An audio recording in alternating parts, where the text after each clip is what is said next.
Mayong adlaw sa tanan. Ani nga nasab kita karon sa ato ang inadlaw nga leksyon. August 23, 2025 ang uluhan sa atong leksyon karon pagkinabuhi sa balaod. Sabado kini sa hapon. Ug naa diri ang mga pagtuon ini nga semana nga mga bersikulo nga makita ninyo sa screen. Ang atong teksto nga saguluhon makita sa Exodo 20, 22 hangtod sa 23. Og si Jehova miingon kang Moses, sa ingon niini magapamulong ka sa mga anak sa Israel. Kamo sa inyong kaugalingon nakakita nga ako nagsulti kaninyo gikan sa langit. Dili kamo magbuhat og laing Dios uban kanako, mga Dios nga salapi, kun mga Dios nga bulawan, dili kamo magbuhat niini alang kaninyo. Mao kini siya mga higala, mga igsoon.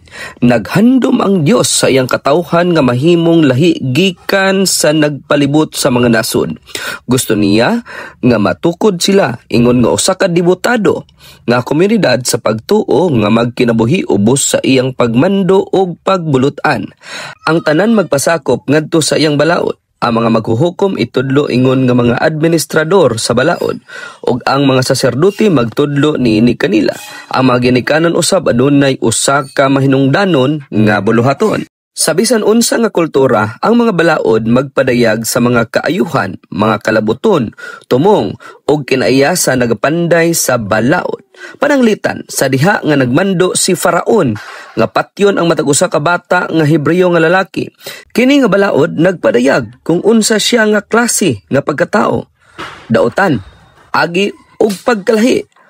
Kung ang usa ka hari magbuhat og balaod nga ang matag 18 anyo sa gingharian hatagan og libre nga taas nga edukasyon, daghan ang mag-ila niini nga ebidensya sa pagka manggihinatagon sa hari ug handom alang sa kaswagan sa iyang nasod.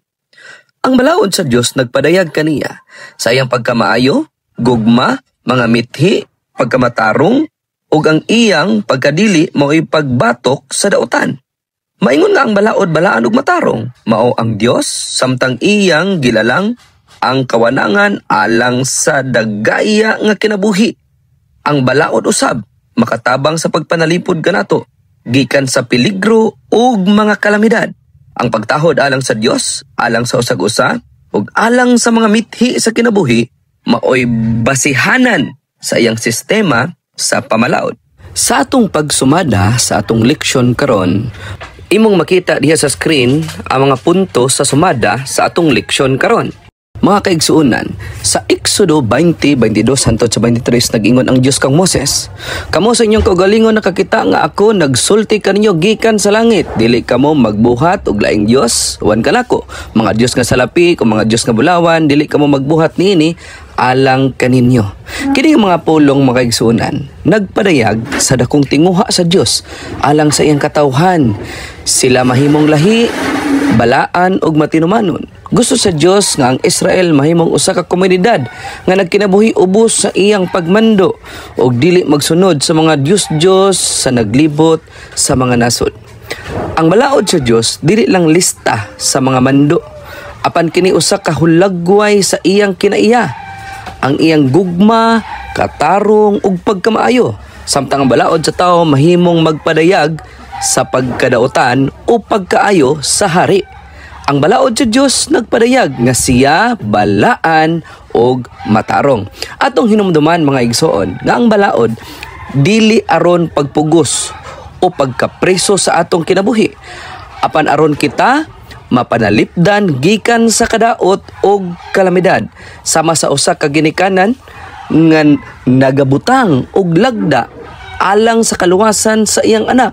Mauusab ang Dios nga nagahatag og balaod aron kita magkinabuhi nga puno sa kalipay og panag-uban kaniya.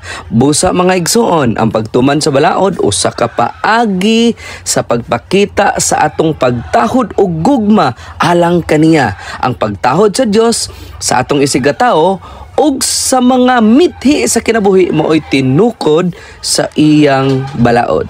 Sa katapusan, ang balaod sa Dios usa ka giya nga nagdala kanato ngadto sa kalinaw, kaayuhan ug kinabuhing walay katapusan uban kaniya. Og mga igsoon sa pagtapos magampo ta. Amahan namo nga balaan, dalaygon ikaw o Dios sa walay katapusan. Ginoo, salamat sa balaod nga imong gihatag nga naggiya kanamo sa kamatuoran ug gugma. Tabangi kami nga magpuyo sumala sa imong kabubuton aron ang uban makita sa imong kahayag pinaagi sa among kinabuhi.